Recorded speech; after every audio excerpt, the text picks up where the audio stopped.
What happens when you die? It is a topic of great intrigue for everyone, but we aren't talking about something spiritual like if you're going to heaven or if everything is over. We mean, what did they do with our corpse? What things did they tell you about cremations? Can a deceased woman give birth to a baby? Stay till the end, because we assure you that today's video will leave you speechless. There is something that attracts a lot of attention, and it is what some call the screams of the dead. Many say that viewing the deceased at home, as was done before, and still now in many homes, they heard the deceased scream. Are these inventions or something paranormal? They all tend to coincide in the type of noise they make, resembling screams or moans of suffering. This isn't at all pleasant because it makes people believe that the deceased is coming back to life. Of course, this has an explanation. The body is a natural storage for gases, which after death increase due to the activity of bacteria. Given the large amount of gas, they seek to leave the body, and one of the most accessible routes to do so is the trachea, generating those noises. This is the reason why funeral homes must expel them from the body. When they suction the trachea and the gases pass through the oral cords, professionals may also hear what sounds like a blood-curdling scream from the person. But it is just gas, TikTakers. The dead man doesn't emit anything with his voice. Don't confuse it with the so-called last breath, which is when the last contraction of the diaphragm occurs. As if this weren't enough, corpses can also make some movement for several hours after dying. Something very disturbing for anyone nearby. However, these involuntary movements in the muscles are normal after death. It is attributed to the period in which the nervous system is still sending signals to the spinal cord, and in turn causes jerks and spasms. Some thanatopractors have reported that sometimes the deceased has half sat up on the stretcher, as if trying to sit up, and they have lain down again. These are very restless seconds. A myth about the dead is that nails and hair continue to grow a little longer. But this isn't true. The growth process stops on the day of death. People believed it because it was the impression given when seeing the deceased. But in reality, what happens is that the rest of the body shrinks. With the loss of moisture that comes with death, along with the stoppage of tissue production, the skin begins to contract. Therefore, the nail is not larger, but the skin around it retracts, and therefore we see more of it.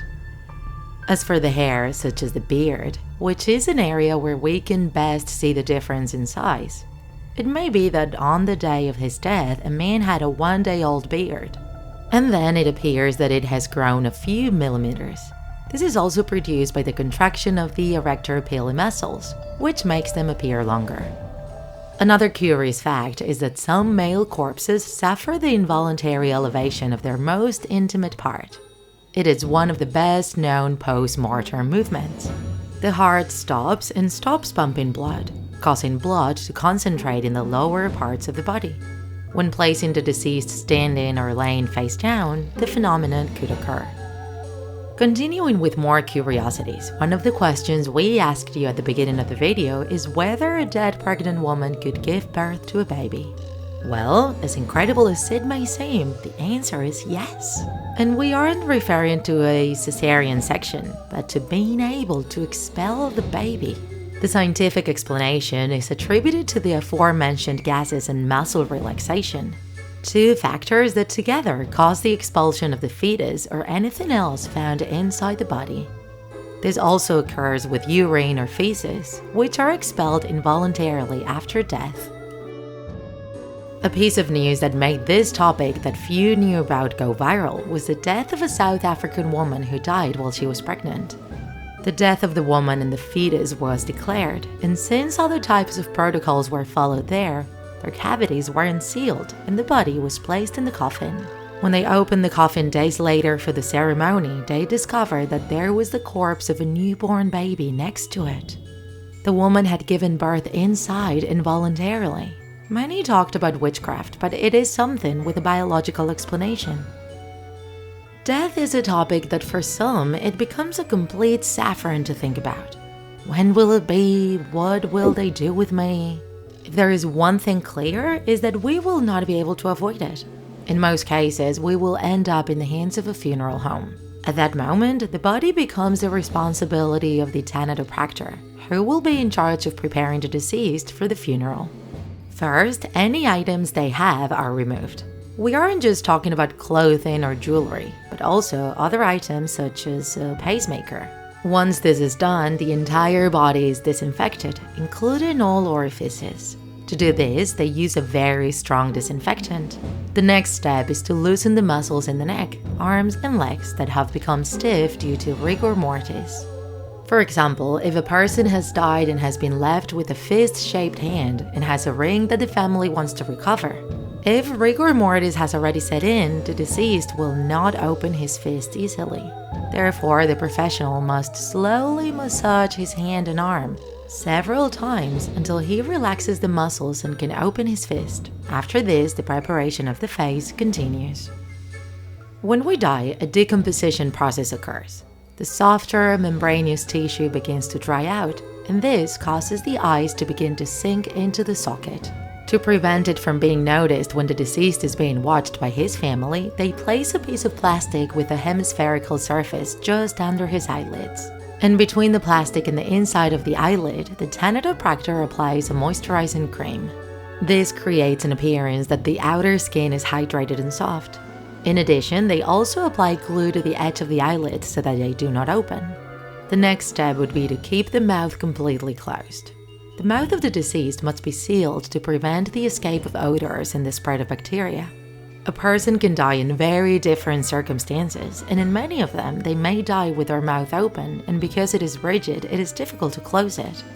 In some cases, the thanatopractor must break some bones, use wires and some other material to hold everything together, and put the mouth back in place. Glue is used to keep it closed, although others choose to sew it, and in cases where the corpse loses its teeth and the mouth looks deformed, it is stuffed with cotton to give shape to the face. Sometimes latex prostheses are performed, or saline injections are made into the lips if they have become very dehydrated. What is sought at all times is that the result is as natural and as similar as possible to their image in life. Another of the fundamental parts of preparing a dead person is the removal of all the blood that may be inside their body. To do this, they start by sticking a needle into one of the main arteries.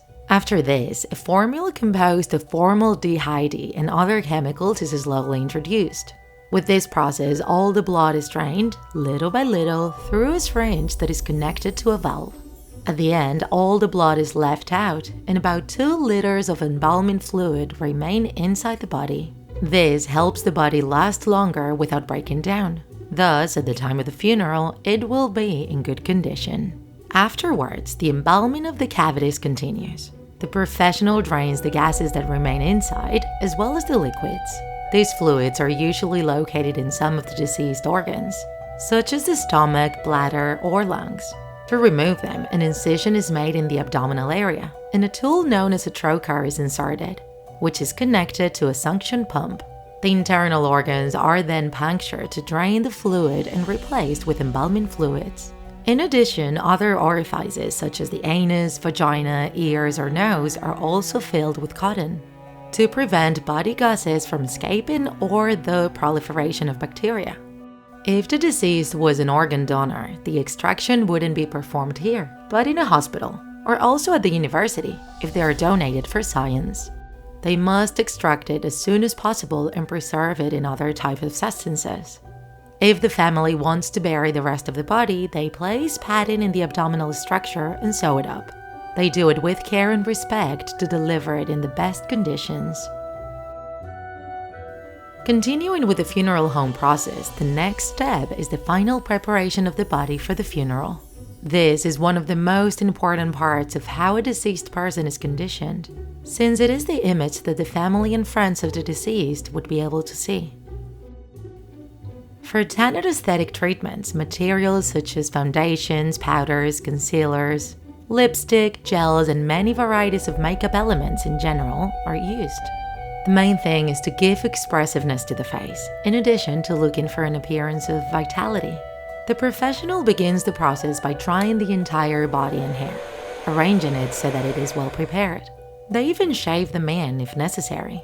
Afterwards, they dress him in the clothes chosen by the family, and any problem that is visible in the face, hands, or neck is corrected, whether wounds, bruises. To do this, a combination of makeup with waxes and putty is used.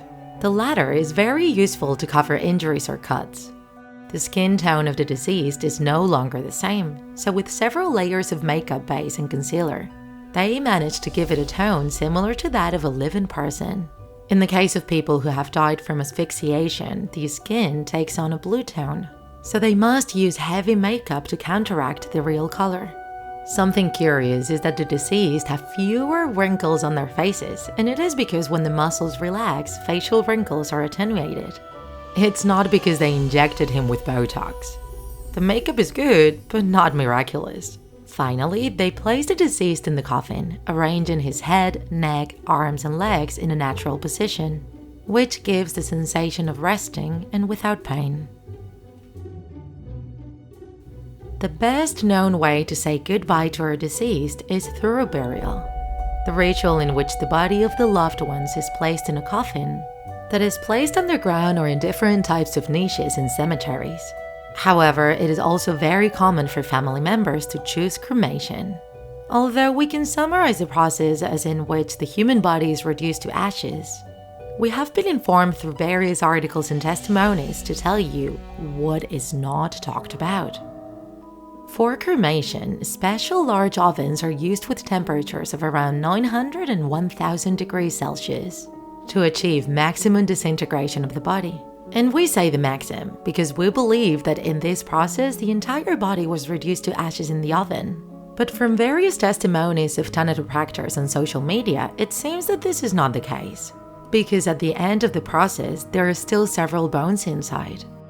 And this is because to get rid of completely they would need much more time. But how do these bones become ash? We take this opportunity to tell you that we are not professionals in this topic. All the information in the video is the result of searches on funeral websites, thanatopraxia courses, and public testimonies from thanatopractors. So as we were telling you, when the cremation process is carried out, not everything is reduced to ashes. The body is placed in the oven inside the coffin, and many families choose to also burn other elements, such as flowers, an object that has great sentimental value, etc. The jewelry that they want to burn with the deceased is confirmed with professionals, but something that must be removed are elements such as the pacemaker, because with high temperatures it can explode. During the process, a large part of the body, such as organs and other soft tissues, are vaporized due to heat, and the gases are discharged into the exhaust system. The entire process can take 2 to 4 hours, depending on the size of the deceased. Something important is that the remains are left to cool inside the same oven. Once the cooling is complete, a portion is refined and discarded, such as the ashes from the coffin itself. Morticians usually distinguish them well by the type of density. However, at this point in the process, there are still some undissolved bones. These remains are taken to another different machine, called a cremulator, which is a special processor that grinds the fragments. As for the skull, several sources claim that it usually retains its shape and density during cremation. And since due to its dimensions it doesn't pass through the cremulator hole, it is common that during the cremation process it must be hit with very long tools similar to a rake to reduce its size and make it possible to turn into ashes. This practice has created many controversies. Approximately 1 or 2 days later, the ashes are delivered to the relatives in urns, or another type of case or reliquary. Nowadays, there are many possibilities, such as inserting ashes into pendants. There are people who are afraid of being given someone else's ashes. However, in several countries, the law requires that each oven have the capacity for only one body at a time, because burning several bodies simultaneously is an illegal practice.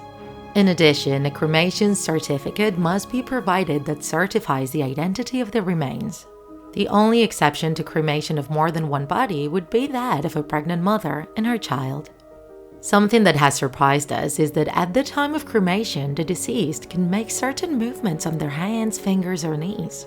We found it something very disturbing. But this also has an explanation, TikTakers. It doesn't mean that the person is waking up. As a general rule, bodies are left in cold chambers until the time for cremation arrives. And the sudden change in temperature from cold to extreme heat can generate some movement. Something very important about the work of morticians is that, unlike what many think, they are exposed to great physical and mental dangers. Let us not forget that not all deaths are from natural causes. Many people die from viruses, and these people must maintain safety protocols to carry out their duties without endangering their lives. You just have to remember not long ago, the years of the COVID pandemic. These professionals accumulated dozens of deaths in funeral homes, having to take extreme precautions not to become infected. Other great dangers are the mental consequences. And although in this profession not everyone is worthy, and these professionals are used to seeing deceased people on a daily basis, no one prepares them to collect scattered remains, for example, when someone jumps out of a flat window and no part of the body is left whole, or when they must condition the body of a small child who had so much left to live, or in the moments when they're given bodies in an advanced state of putrefaction because they have had to go through other previous forensic processes. And although forensic experts are responsible for finding out the cause of death in people who have not died of natural causes, on many occasions after various judicial procedures, these bodies are sent to funeral homes to prepare and proceed with the funeral ritual. Sometimes the skin is so rotten that the simple act of grabbing an eyelid can mean that all that skin gets stuck to their fingers like chewing gum. Other examples are the bodies of some donors. There are people who donate the entire body, but others only a part, and the family decides to bury what is left of it. In many cases, these bodies may be inconsistent if the muscles and bones are donated. Imagine what that job is like if you have to condition a body in which, when you lift his leg, it can break due to lack of support. In a very interesting podcast on 17 Grados YouTube channel, they invited a Spanish thanatopractor who stated that sometimes they had to fill this type of body with cardboard to add firmness. Would you have ever imagined something like this? In addition to all this, although not all funeral homes have dysfunctions, many of them must assist families. Surrounding yourself daily with people's pain and sadness is something that little by little affects your mood, and you must be very strong mentally, so that it doesn't affect your personal life. From here, we send our deepest respect to the professionals in the funeral sector for the enormous but necessary work they perform.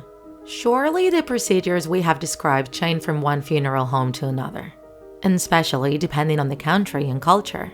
Always comment respectfully if you have data that any of these actions are carried out differently. In this way, we will all learn.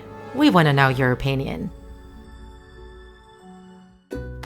If you enjoyed this video, don't forget to like it. And if you want to see more Draw My Life videos, subscribe to our channel. See you in the next episode!